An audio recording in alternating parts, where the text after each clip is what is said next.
Hi everyone, thanks for joining the webinar. I'm Stephanie Sedano, Product Marketing Manager here at Justworks. And in case you're wondering where my accent is from, I'm originally from Australia.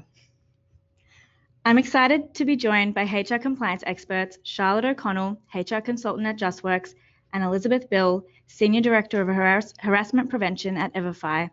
We're super glad you could join us for today's webinar. We've got a jam-packed agenda, so here's an overview of what we will be covering today. We're going to provide you with an overview of state and city harassment prevention training requirements. We'll also do a deep dive into EVERFI's harassment and inclusion trainings that will soon be available in Justworks.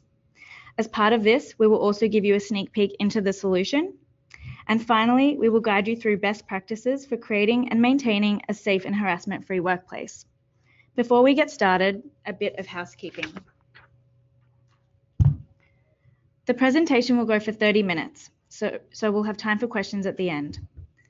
We are recording this webinar and we'll make sure you all receive a copy of the recording as well as some handy resources via the email you registered with once it is available. So look out for that in your inboxes over the next few days. Questions are welcome.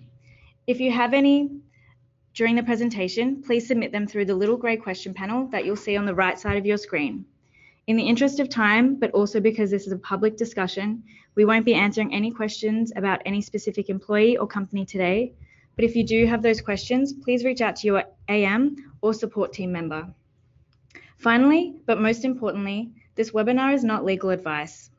As always, it is best to check with counsel to ensure compliance with applicable laws, as there may be different or additional requirements that apply to your business. To kick us off, I'll hand over to Elizabeth, who will provide you with an overview of sexual harassment prevention training requirements across the US. Thank you so much, Stephanie. You know, it seems hard to believe that it was 1 year ago last month that the Me2 movement began in earnest. And since that time, and actually continuing today, there has been growing concern that the traditional mechanisms that used by employers in the past haven't actually done enough to prevent harassment. Perhaps our policies didn't go far enough, our reporting mechanisms were ineffective, or our training was insufficient. Now, regarding this last point about training, in my view, this has led to a significant development. And as I'll discuss in detail in a minute, many state legislatures and city councils have taken up the mantle. A great deal of new legislation has been introduced, and it's been passed in 2018, that would require more employees to provide sexual harassment prevention training to more employees more frequently.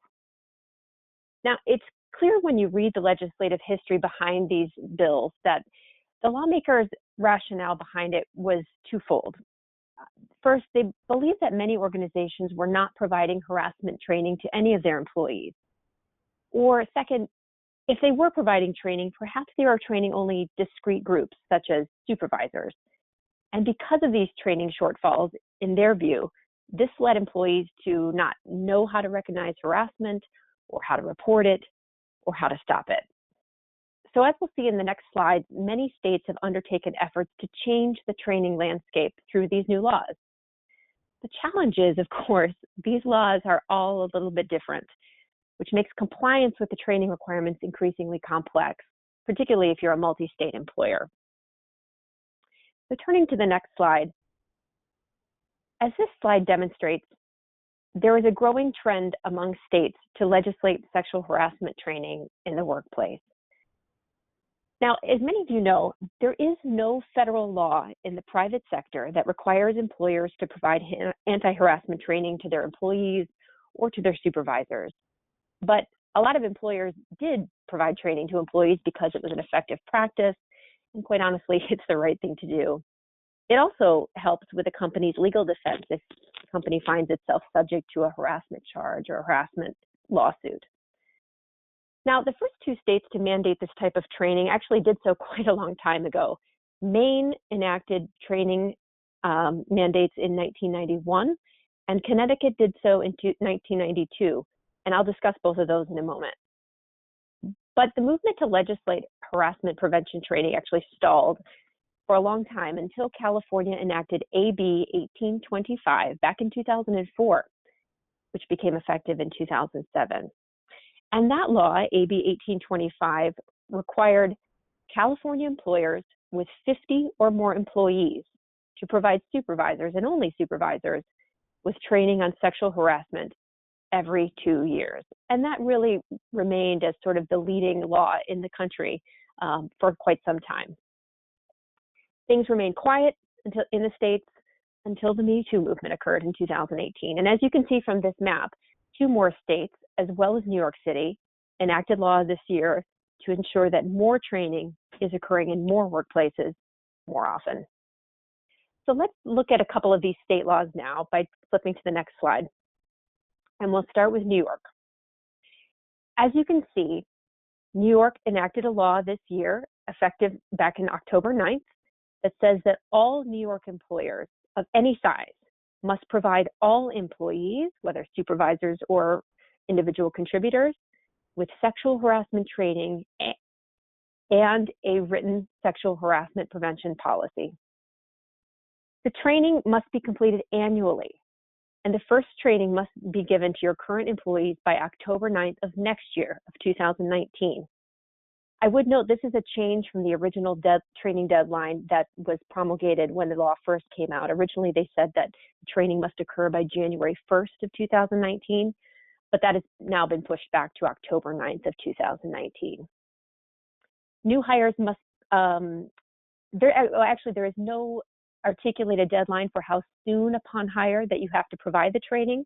Originally, they said it needed to be done within 30 days, but now they say it should be done as soon as possible, given, of course, the fact that an employee can engage in sexual harassment from their first day of hire, and an employer can be liable from that day one as well.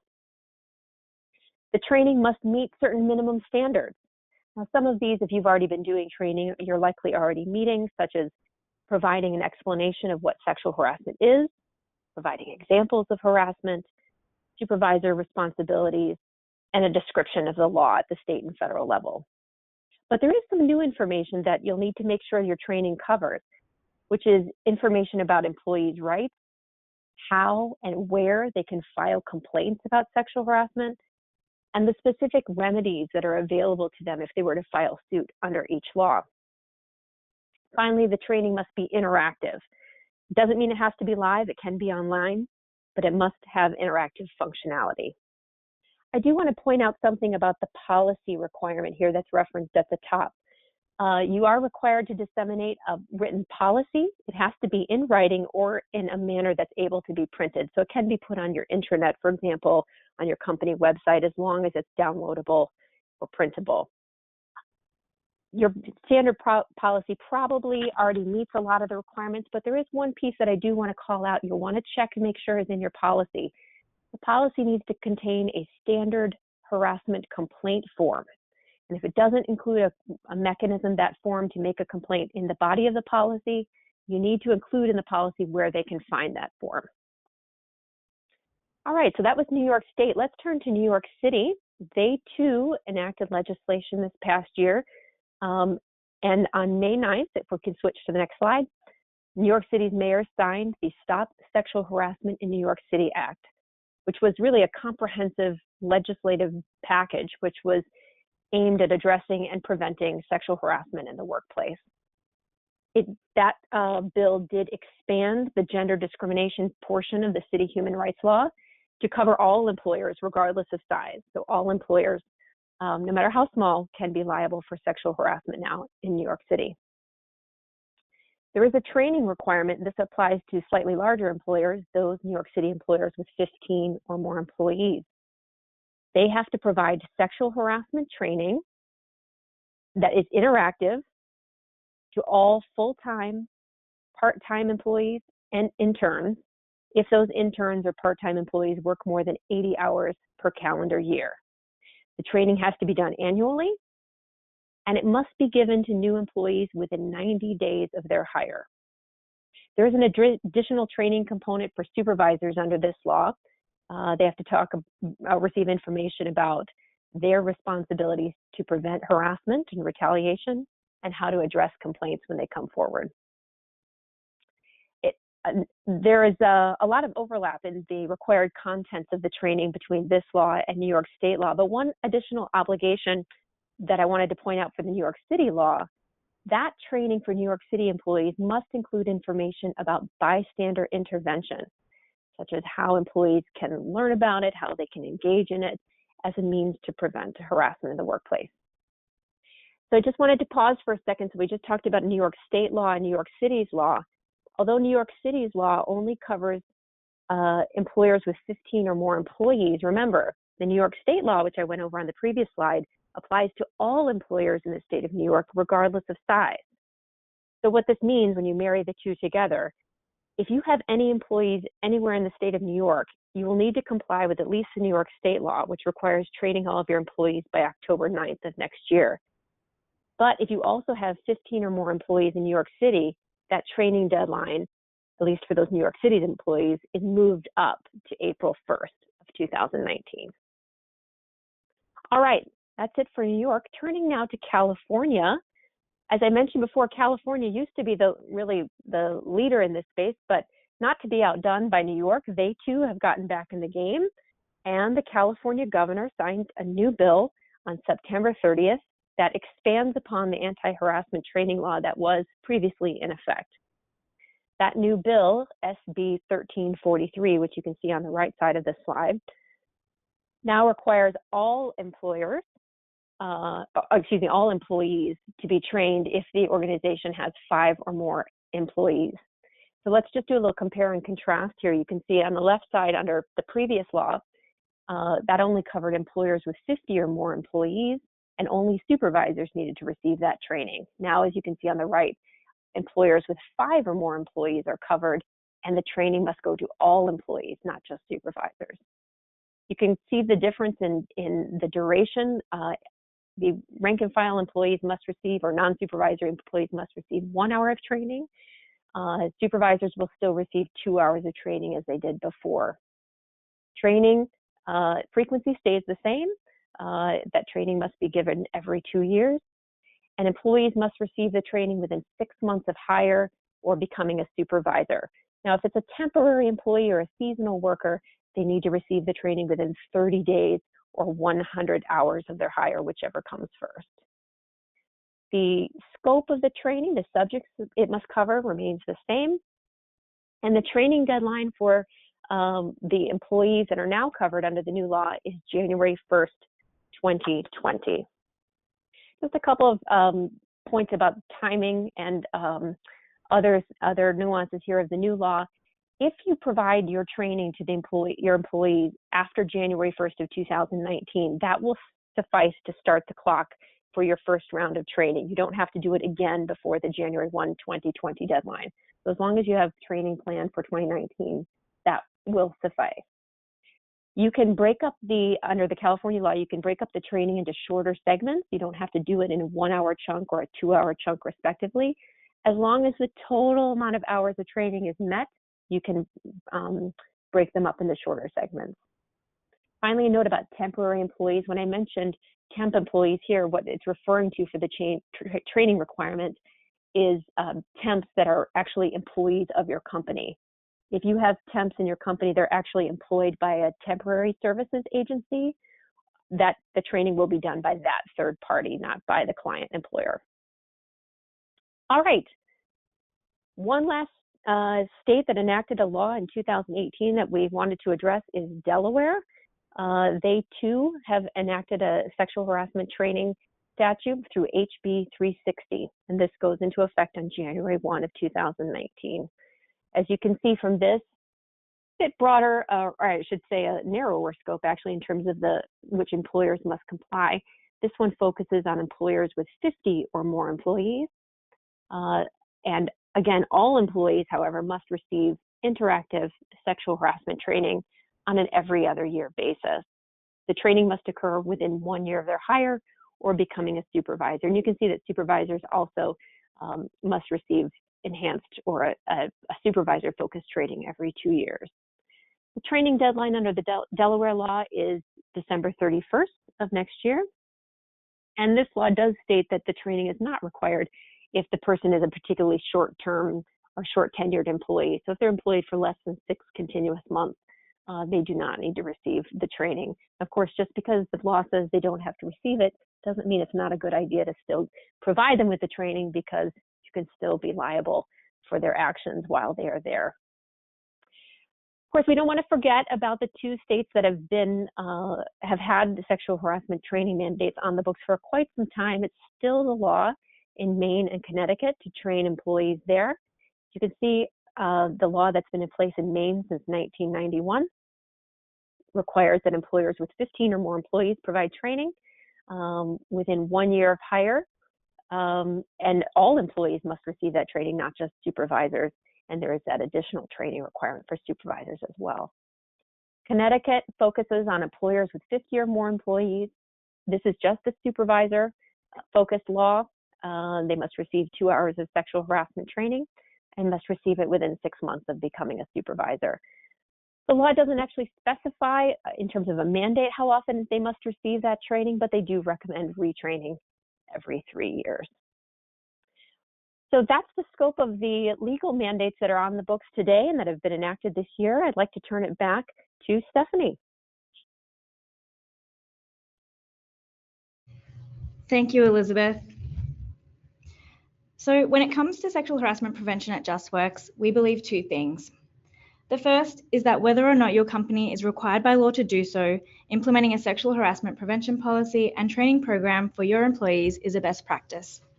And the second is that all businesses, no matter the size, deserve access to the same high-quality training as a Google or Airbnb. That's why we're excited that soon we will be giving all of our customers free access to a suite of online harassment trainings powered by EVERFI, one of the largest providers of sexual misconduct and harassment training in the world.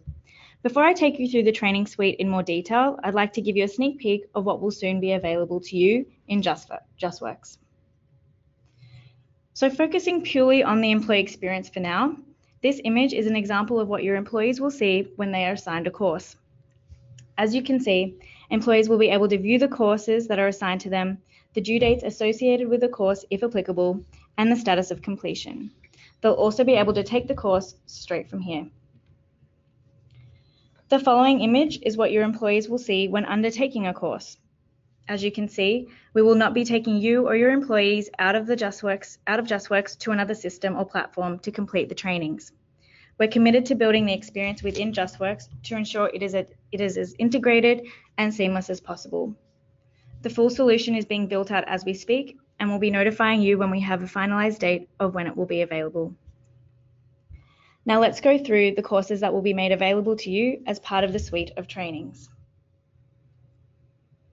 The courses within this suite have been carefully chosen to ensure the most relevant harassment and inclusion trainings are available to you and your employees. The first course is Harassment and Discrimination Prevention for Supervisors. This course trains supervisors to identify and eliminate workplace harassment and discrimination by helping them to understand the law and by demonstrating how to appropriately respond to misconduct. This course is compliant with California's AB 1825, AB 2053, and SB 396, New York Labor Law Section 201G, Connecticut's CHRO Act, and Maine Titles 26 MRSA Section 807. It will also be compliant with New York City Stop Sexual Harassment in NYC Act, Delaware's HB 360, and California's SB 1343 by their respective effective dates. The second course in our suite is Harassment and Discrimination Prevention for Non-Supervisors. This course engages employees and raises their awareness about harassment and discrimination by explaining the law and providing insight on how to appropriately respond to and report misconduct. It will be compliant with Maine Titles 26 MRSA Section 807 and New York Labor Law Section 201G. It will also be compliant with New York City's Stop Sexual Harassment in NYC Act, Delaware's HB 360, and California's SB 1343 by their respective effective dates. And we have 2 more courses. In addition to state-mandated trainings, the following courses will also be available to help you and your team encourage a healthy and inclusive workplace. Diversity, Inclusion in the Modern in the Modern Workplace explores the nature of diversity and provides practical strategies for workplace inclusion. And we also have Managing Bias, which outlines how biases can affect our actions, the impact it has on co-workers, and how it can create unhealthy work environments that reinforce unjust practices.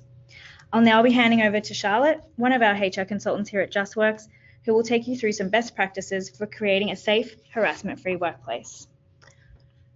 Thank you, Steph. Very excited about all of those courses soon being available to everyone.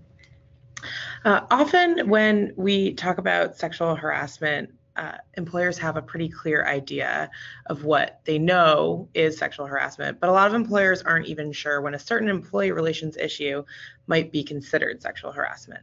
Some things are a little bit more on the fence. This is often because employers and employees aren't sure how to identify it. Let's take a minute to discuss some scenarios. Do you think that these might constitute sexual harassment? Scenario 1, Felicia and Doug. Felicia and Doug started work on the same day in different departments, but remained friendly afterwards. After a few months on the job, Felicia asks Doug out on a date, but Doug declines and asks if they can remain friends. Felicia agrees. A few weeks later, Felicia tries again and asks Doug out once more. He once again declines and asks Felicia not to ask him out again. She apologizes and promises not to. The following week, at an after work hours work-sponsored happy hour, Felicia asks Doug out a third time and he once again declines. In response, Felicia cracks a joke about whether Doug is even attracted to women. This scenario is a little tricky. It likely constitutes sexual harassment on two different levels. First, Felicia is repeatedly asking Doug out, but specifically after he asked her not to. The first time Felicia asked Doug out would not likely constitute sexual harassment on its own, but once he's made it clear that he is not interested and she persists the behavior, this veers into harassment territory. On another level, Felicia inquiring and joking about Doug's sexual orientation may also be considered sexual harassment. Scenario 2, Jeff and Kayla. Jeff is an independent contractor who occasionally works alongside Kayla on certain projects in their office. Every time Kayla and Jeff are passing each other in the hallway in their office, Jeff blocks part of the hallway so that Kayla has to make extra efforts to squeeze by him. After this happens a few times, Kayla firmly informs Jeff that this behavior is making her uncomfortable. He retorts that he does not understand what the big deal is, as he is not even an employee of the same company and he never touched her inappropriately. Again, another tricky situation. Physically blocking someone's path, even if there's no touching involved, can also be considered harassment. A non-employee can be the perpetrator of sexual harassment towards an employee. However, in this situation, if Jeff was unaware that this behavior was unwelcome and ceases to perpetrate the behavior after he has been informed that it is unwelcome, there may not be a case for sexual harassment in this scenario. These scenarios should give you a better understanding of why creating a strategy to address such situations is important. Not everything is very cut and dry. Training your employees is an important part of sexual harassment prevention, but it is not the whole picture. To effectively prevent sexual harassment, you'll need to educate your employees and have a plan of how to deal with incidents of harassment in your workplace.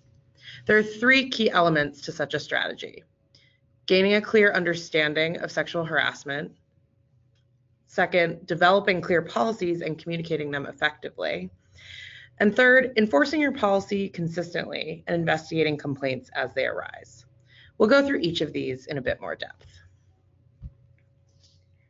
Some people may have a clear picture in mind when they think of the term sexual harassment. However, it can occur in a variety of circumstances, some of which may not be common knowledge for you or your employees. Some more aspects which may apply to any incidents of unlawful sexual harassment include, but aren't limited to: the victim can be anyone affected by the offensive conduct, not just the person it's directed towards. The harasser and victim do not have to be of the opposite sex, and either harasser or victim may be of either sex. The harasser can be the victim's supervisor, a supervisor in another area, a coworker or other colleague, an agent of the employer, or even a non-employee. And harassment can even occur off-site and or after work hours. Sexual harassment claims also generally fall into two different categories: quid pro quo, or hostile work environment. Quid pro quo harassment occurs when a supervisor or manager seeks sexual favors in return for a job benefit, like a promotion or raise, or to avoid a job detriment, like a demotion or pay cut.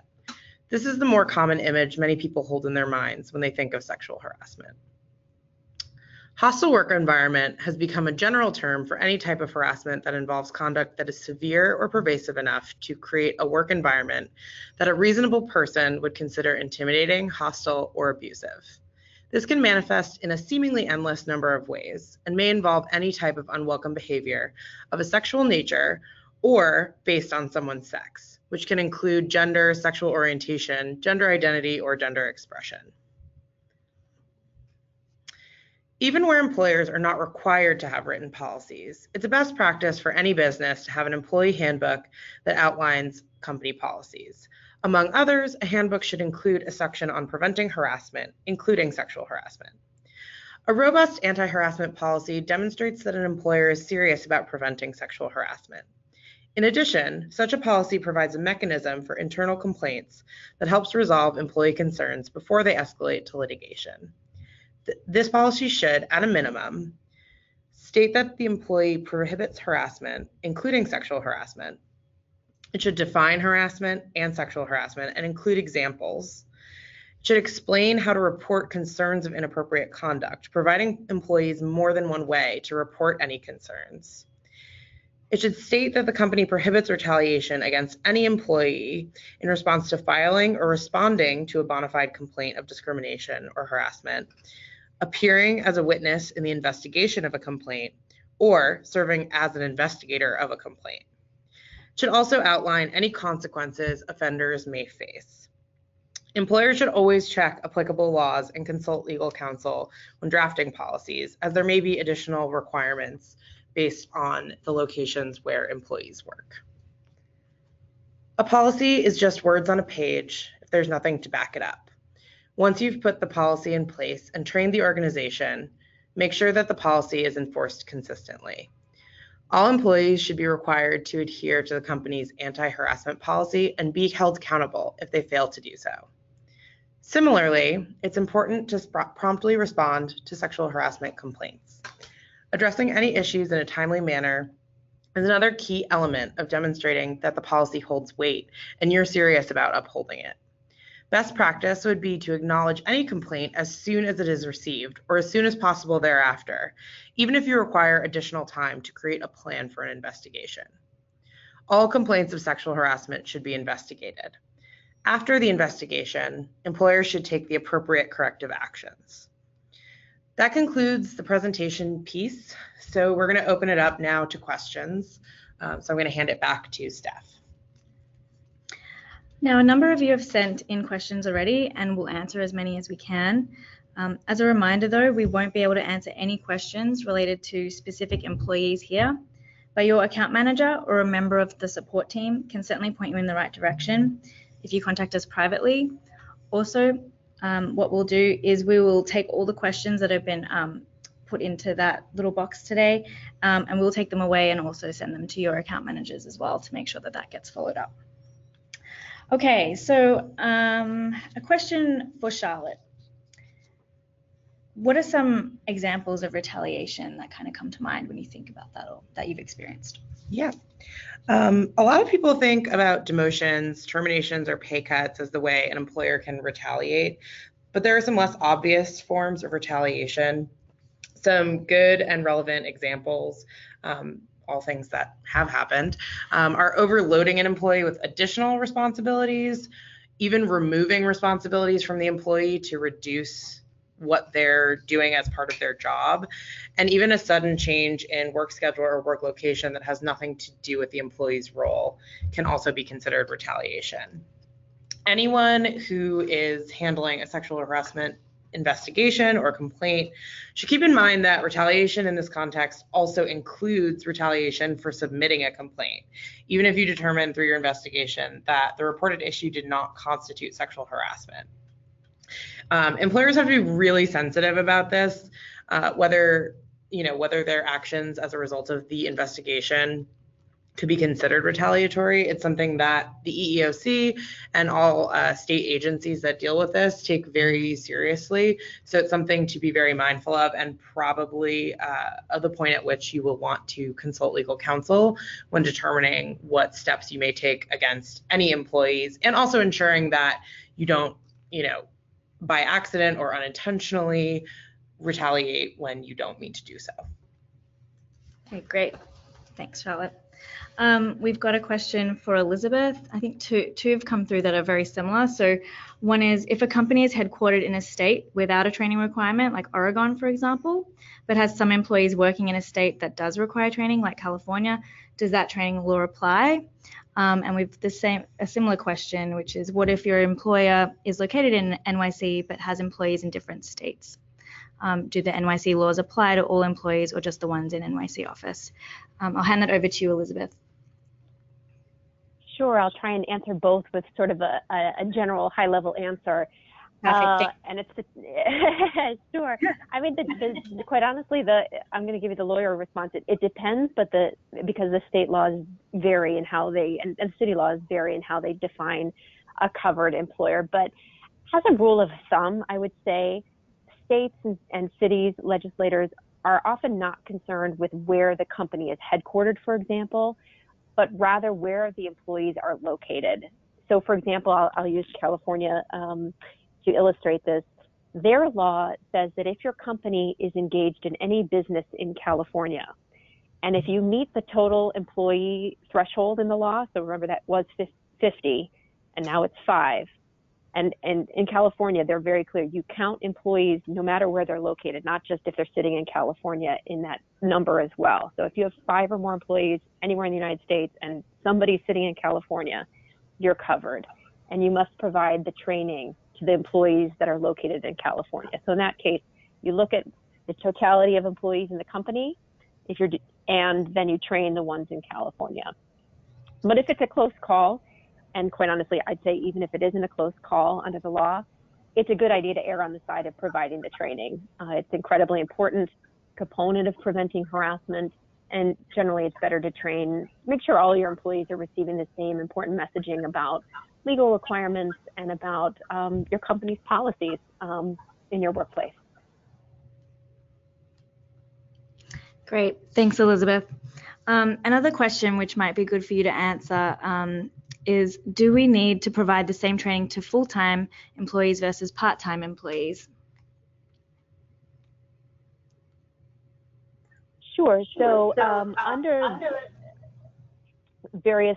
some of the various laws where they definitely cover both, you would likely provide the same training to either type of employee. The law does not distinguish between full-time and part-time in terms of the contents of the training. So yes, you'd provide them with the same content according to the law. Again, you'll want to consult with your own legal counsel to make sure that that's the correct answer for where you sit.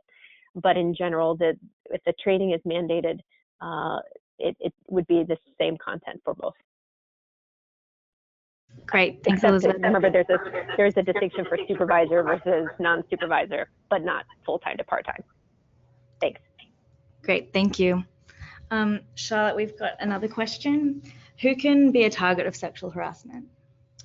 Yeah, so basically anyone. Sexual harassment can occur between anyone, regardless of sex, their position in the company. It can be between employees. It could be between an employee and a non-employee.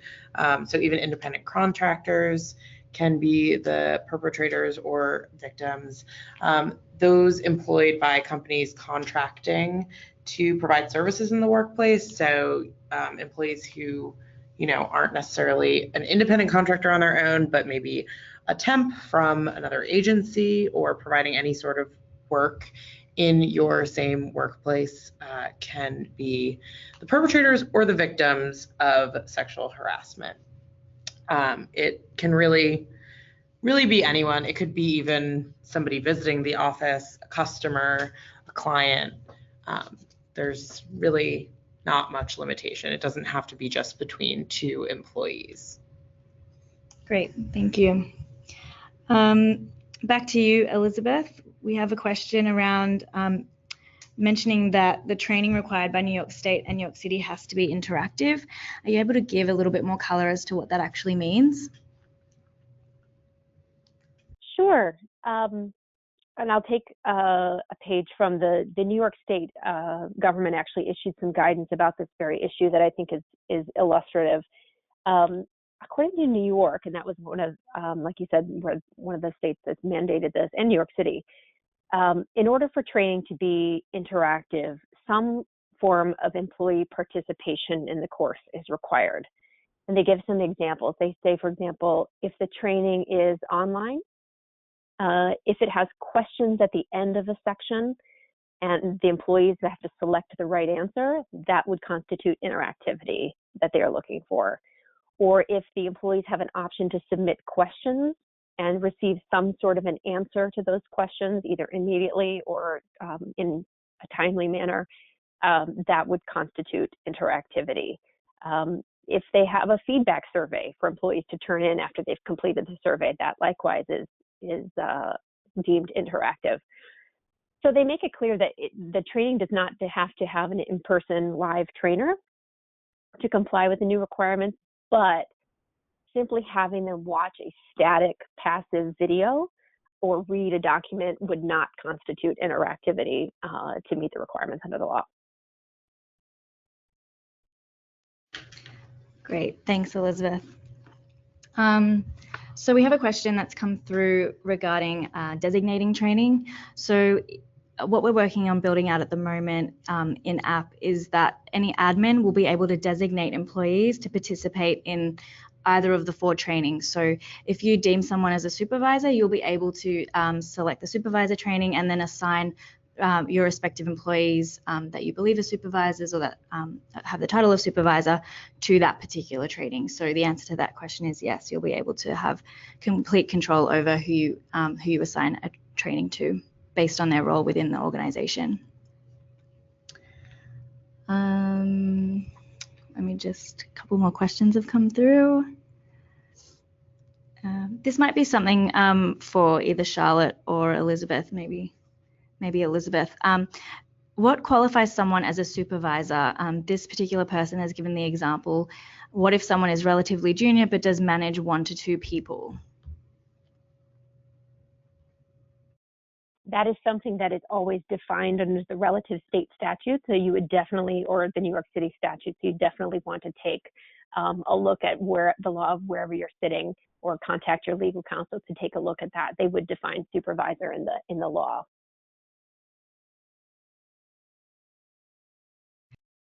Great, thanks, Elizabeth. Any more questions? So we've had a question come through that's asked, what's the cost for the training programs within Justworks? We believe this is a best practice, and we want to make sure that every business, regardless of size, has the ability to access and assign these trainings to their employees. So every customer within the Justworks platform will get access to these trainings free of charge. That's just something that we're, I guess, proud to announce, and also is very important from our perspective, given that we believe it's a best practice. So we're really excited about that. Elizabeth, maybe one more question, and then maybe we can wrap it up there because we're getting close to 1:45. But do supervisors also have to take the employee training, or are supervisors just taking the supervisor training?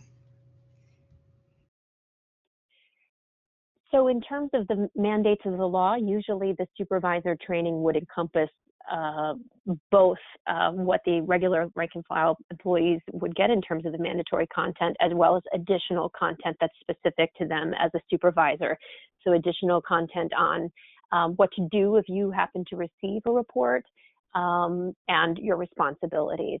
So I believe, and I'll turn it back over to the Justworks team, the courses that you will have access to, it's one comprehensive training for supervisors that covers all of the required content. It's not a both in terms of if you're a supervisor. You wouldn't have to take both the non-supervisor and supervisor training. Yeah, that's correct, agree? Elizabeth. That's correct, yeah. Yep. So within this week, there'll be the 4 trainings available. Obviously, some of them will be a little bit different depending on the state, because we want to make sure that, you know, the supervisor training meets requirements where supervisor training is necessary from a state perspective. But that's correct, yeah. It's designated by supervisor and then employee, and if you're a supervisor, you only have to take that training.